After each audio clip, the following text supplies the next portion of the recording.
എല്ലാവർക്കും നമസ്കാരം. ഇന്നൊരു മൾട്ടി കുക്കിങ്ങിലേക്കാണ് എല്ലാവരെയും ക്ഷണിക്കുന്നത്. മീൻകറി, മോരുകറി, തോരൻ, കപ്പ, ചോറ്.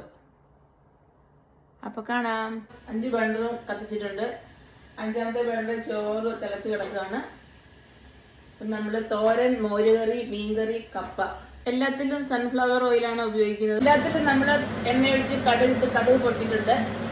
ഇനി നമ്മള് ഇതിലേക്ക് ആവശ്യമായ ഉള്ളി, അതിനുള്ള ഇൻഗ്രീഡിയൻസ് എല്ലാം ഇട്ട് കൊടുക്കാൻ പോകും. ആവശ്യമായ ഉള്ളി, സവാള,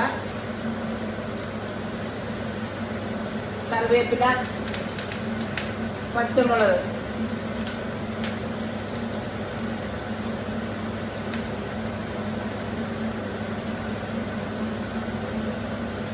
മീനിന് ആവശ്യമായ സവാള,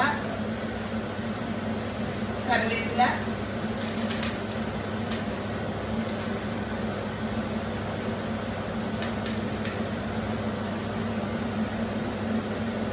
മോരിന് ആവശ്യമായ സവാള,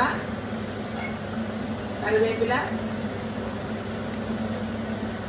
നമ്മളിതിന് ഉണക്കമുളക് ചേർക്കുന്ന മോരിന്.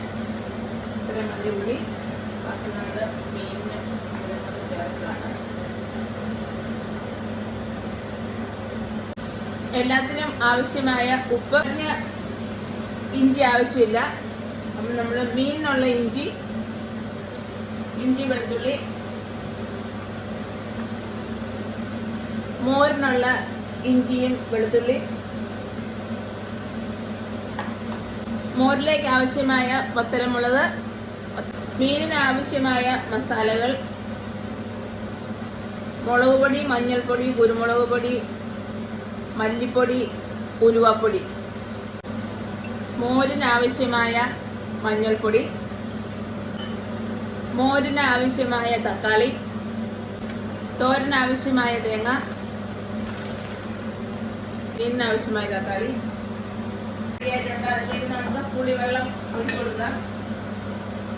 നേരത്തെ തയ്യാറാക്കി വെച്ച പുളി കുടംപുളിയാണ്. തോരന് ആവശ്യമായ തേങ്ങ.